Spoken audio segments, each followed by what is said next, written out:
He did not want to do this. Every person who has followed this story knows it. Every journalist who read that leaked letter knows it. Every football fan who saw his face when Ferran Torres scored knows it. Gianni Infantino did not want to punish Argentina. He wanted to write them a friendship letter. He wanted to call their conduct professional.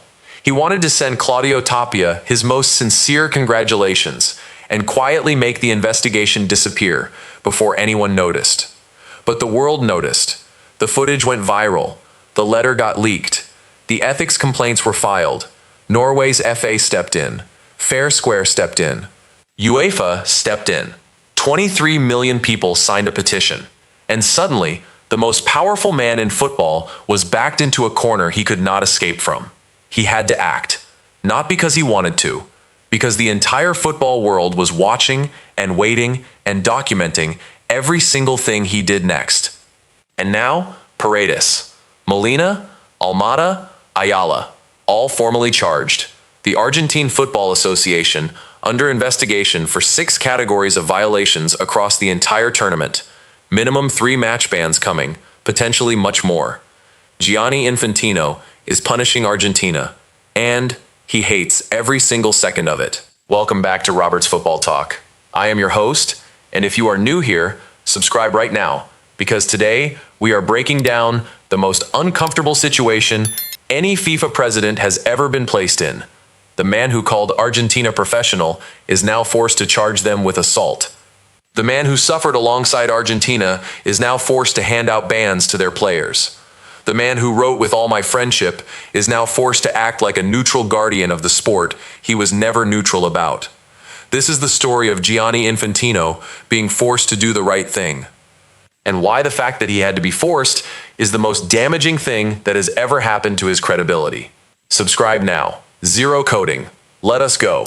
Part 1. The moment Infantino lost control of the narrative. Let me take you back to the exact moment when Infantino's plan stopped working. Because he had a plan. It was not complicated. It was not clever. But it was a plan. The plan was this. Write Argentina the friendship letter. Let the investigation run quietly with no public updates. Hand down minimal punishments months later when nobody is paying attention anymore. Move on. Pretend the World Cup was perfect. Call it the greatest tournament in history, and let the footage of his shocked face fade from memory. That plan lasted approximately 48 hours. Because Argentina's own football association published the letter, put it on their official website, made it publicly available. And within hours, it was on the Daily Mail, Sports Illustrated, Fox News, Outkick, Sport Bible, and every other major outlet covering this story. The letter that was supposed to stay private became the most read document in football governance in years. And every word Infantino had written in it, the professionalism, the magnificent performance, the most sincere congratulations, the with all my friendship, became ammunition in the hands of every person who had been watching his conduct throughout this tournament and asking questions. Outkick wrote that Infantino either forgot that several Argentina members were involved in the on-field brawl or is simply choosing to ignore that fact. Sports Illustrated published the contradiction explicitly, that the charges came just days after the FIFA president praised Argentina's professionalism. That viral feed covered it, Fox News covered it, the BBC covered it, the plan was over before it had properly started, and Infantino was left in the most uncomfortable position any governing body president can occupy. He had to punish the team he had just praised in writing. Now I want to ask you something. Do you think if that letter had never been leaked, if Argentina had kept it private, the FIFA investigation would have quietly produced much smaller punishments? Drop your honest answer in the comments right now. Subscribe to Robert's Football Talk right now. Because the next part is where the pressure that forced Infantino to act becomes clear. Part 2. The walls that closed in. Every institution that forced his hand. Here is the list of organizations and forces that made it impossible for Infantino to do what he wanted to do, which was nothing serious. First, Fair Square, the worldwide advocacy group that filed a formal 8-page complaint with FIFA's own ethics committee documenting Infantino's lack of impartiality throughout the tournament. The Cape Verde comment, the letter, the shocked face, all documented, all submitted formally. All now part of an official record that cannot be quietly buried. Second, the Norwegian Football Association. Their chief Lisa Klaveness confirmed they would also file a formal complaint with the FIFA Ethics Committee, Norway, a full member association of FIFA, not a fan group, not a social media campaign. A national federation formally challenging the conduct of the FIFA president to the organization's own ethics body. Third, UEFA, the European governing body representing 55 of FIFA's 211 member associations, described their relationship with FIFA as strained, accused FIFA of crossing a red line. The most powerful regional confederation in world football, expressing institutional concern about FIFA's leadership out loud in public. Fourth, the petition. 23 million signatures calling for Argentina to face consequences for their conduct. 23 million people from every country, every football background, every level of the sport, sending a signal that the world was watching and counting. Fifth, the media. Every major outlet publishing the letter, analyzing the contradiction, drawing the line between Infantino calling Argentina professional and FIFA charging Argentina with assault in the same week.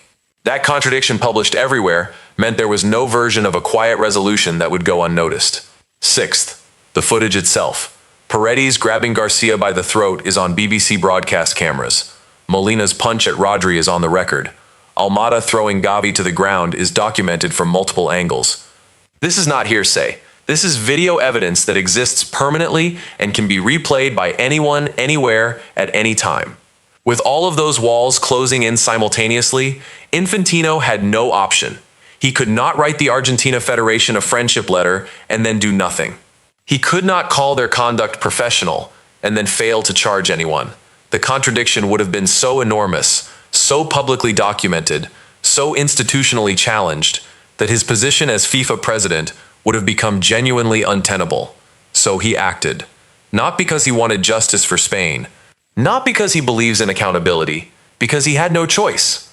Part 3. What the charges actually tell us about what Infantino wanted. Here is how you know Infantino did not want these charges filed. And this is the most important analytical point in this entire breakdown. Look at the charges that were filed. They are the minimum charges that the footage makes unavoidable. Paredes, Molina, Almada, and Ayala are charged with the specific acts caught on camera: assault, unsporting behavior, the things the BBC and Fox News and every other broadcaster showed to millions of viewers in real time. They are not charged with anything that requires investigative digging. They are not charged with anything that FIFA had to work hard to find. Every charge filed today corresponds to a specific piece of footage that had already been viewed millions of times before FIFA opened its investigation. Minimum unavoidable charges based on evidence already in the public domain. That is what Infantino authorized. Here is what he did not authorize. Any investigation into the systemic conduct of Argentina across the tournament that goes beyond what was already publicly visible.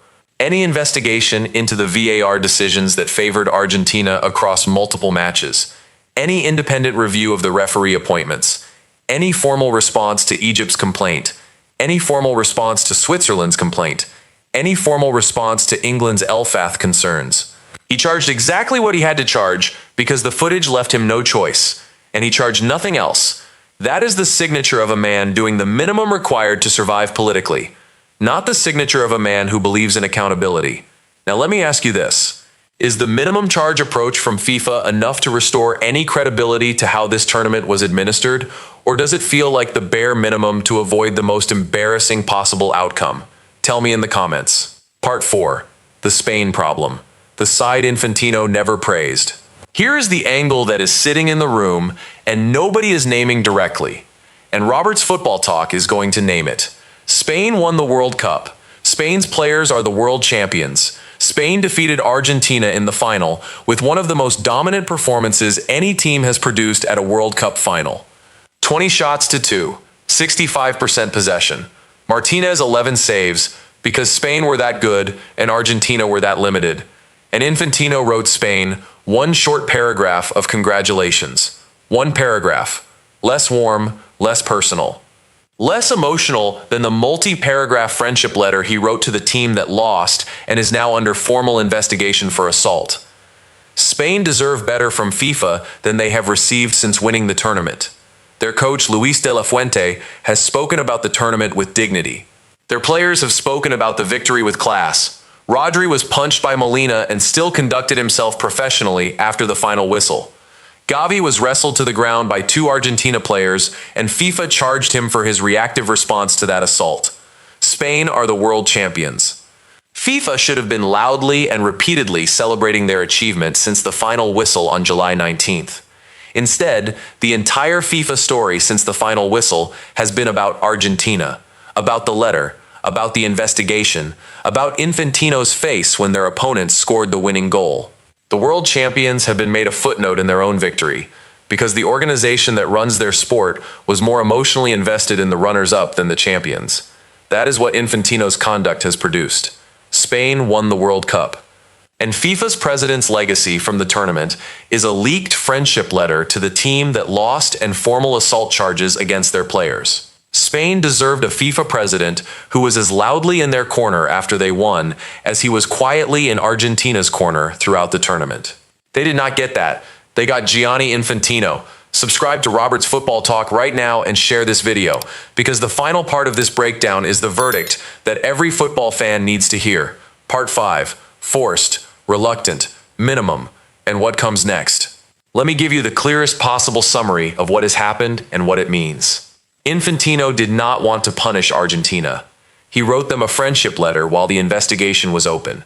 He praised their professionalism while his own disciplinary committee was reviewing footage of their players grabbing opponents by the throat. He sent Claudio Tapia his most sincere congratulations within 24 hours of launching a formal probe into that same federation's conduct. He was forced to charge them. By fair square, by Norway's FA, by UEFA, by 23 million petition signers, by the media that published his letter everywhere, by the footage that existed on BBC cameras and could not be argued away, by the wall of institutional pressure that made inaction so politically costly that even Infantino could not survive it. He filed minimum charges. Based on publicly visible footage, he charged what he had to charge and nothing more. He did not open any investigation into the wider pattern of decisions that defined Argentina's tournament. He did not respond to Egypt's complaint. He did not address the Elfath appointment. He did not explain the Cape Verde comment. He did not retract the friendship letter. He did the minimum, reluctantly, under duress. And Argentina are now facing 3 match bans at minimum for Paredes, Molina, and Almada, potentially longer, plus AFA sanctions for 6 categories of tournament-wide violations, plus the Gavi charge, which means Spain are not entirely clean either, plus whatever the FIFA Ethics Committee eventually does with the Fair Square and Norwegian FA complaints against Infantino himself. This is not the clean accountability moment that Egypt and Switzerland and England and Spain and every neutral football fan wanted. This is the complicated, reluctant, minimum viable accountability of an organization that does not know how to hold itself to the same standards it imposes on others. Infantino is now on the side of the charges. He has to be. The walls left him no choice. But he is not on that side because he believes in it. He is on that side because 23 million people and Norway's FA and Fair Square and UEFA made the alternative impossible. That is the difference between justice and political survival. And what FIFA delivered this week was political survival dressed up as justice. Spain deserved real justice. Every team that faced Argentina at this tournament deserved real accountability from the people who run the sport. They got Gianni Infantino doing the minimum, reluctantly, forced. And that is the most honest thing that can be said about the most powerful man in football right now. That is the full breakdown. The plan that lasted 48 hours. The walls that closed in. The minimum charges that tell you everything about what Infantino wanted. The Spain problem nobody is naming. And the verdict that this was political survival, not justice. 3 questions. Drop all 3 in the comments right now. First, do you believe Infantino genuinely wants Argentina to be seriously punished, or is he doing the absolute minimum to protect his own position? Second, should Spain receive a formal public apology from FIFA for how the post-tournament narrative has been dominated by Argentina's conduct rather than Spain's historic victory?